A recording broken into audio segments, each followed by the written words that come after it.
Hey guys, Dwayne here. I want to talk a little bit today about why we beat ourselves up.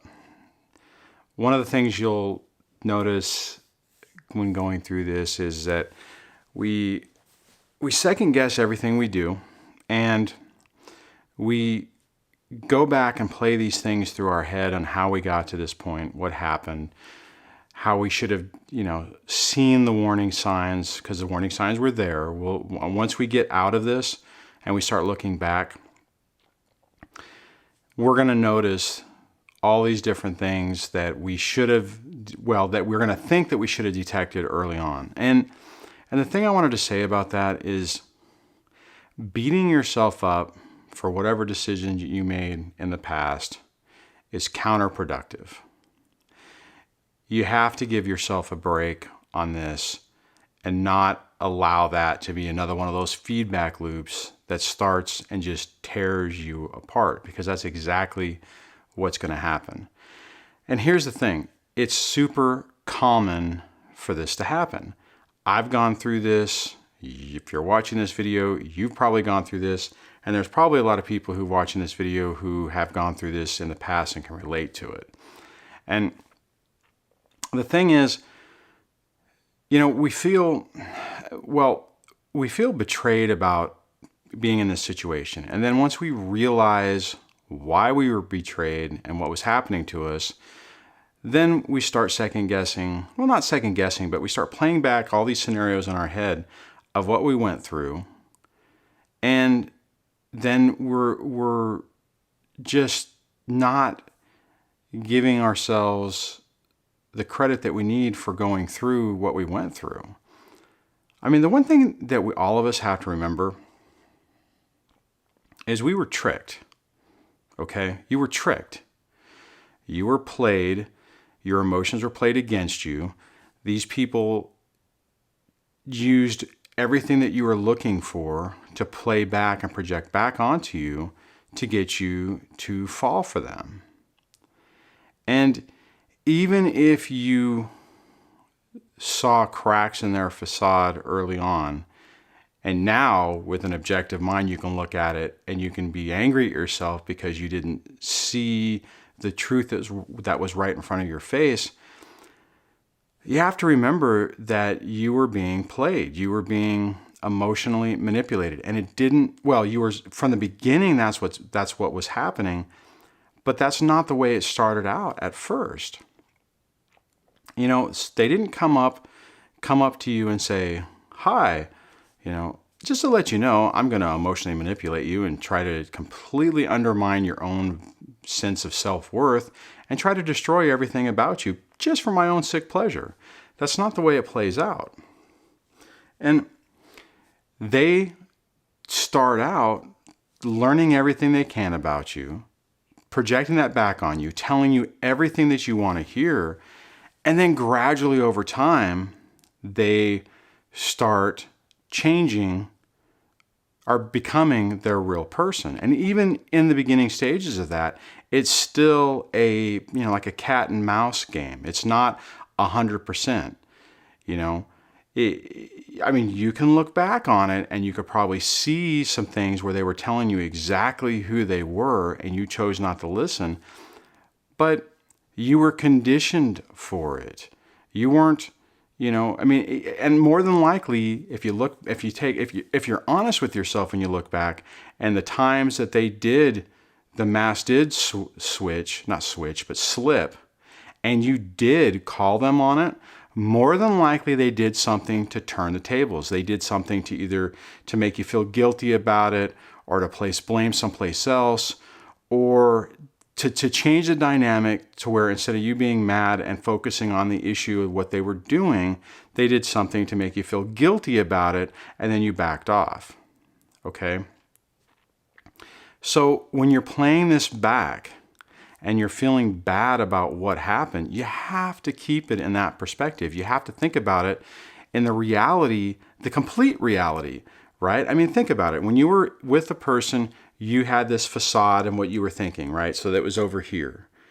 And then once you learned, now this is, you're looking at it from this perspective, but you're not looking at it, you need to take a step back and you're not looking at it from a a completely objective perspective. And what I mean by that is, as soon as you realize what happened, what's going on, and how you were manipulated, and you can look back and you can see the times that it happened, and then you start beating yourself up on it.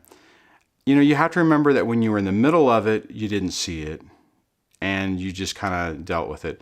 So now, having this knowledge, you can't just automatically assume that that you should have known better, right? I mean, okay, yeah, we all should have known better, but we didn't, right? And we had to go through whatever we went through. And that means whether we were discarded or we ultimately just got to the point where we were like, I'm done, I can't do this anymore. It's all the same thing. No matter what happened, something finally fundamentally changed to get you to this point. And you cannot continue to beat yourself up about it because you're at this point now. I mean, the good part about it is you're at this point. You finally have the veil lifted. The fog is starting to dissipate. You are starting to get clarity, and you're learning how to deal with the situation.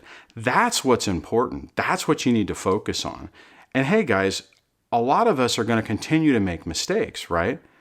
I mean, I could turn around and say, okay, now you've seen the playbook. So if you fail on any of these things, then it's bad on you. And I would even caution you on that, because this is a really complicated situation, and you are going to struggle with this. It's not going to be an overnight success.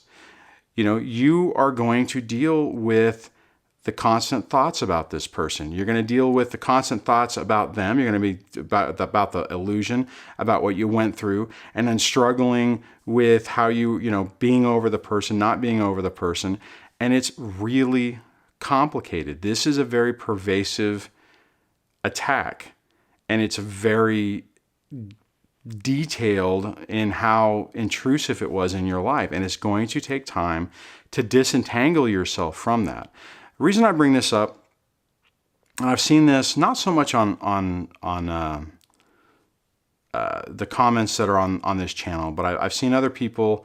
I have on my Facebook thing, I see things where people pop stuff up, and you'll see people struggle with this. You'll see people struggle with no contact, and I've talked about this before, where I don't think people really understand what no contact means.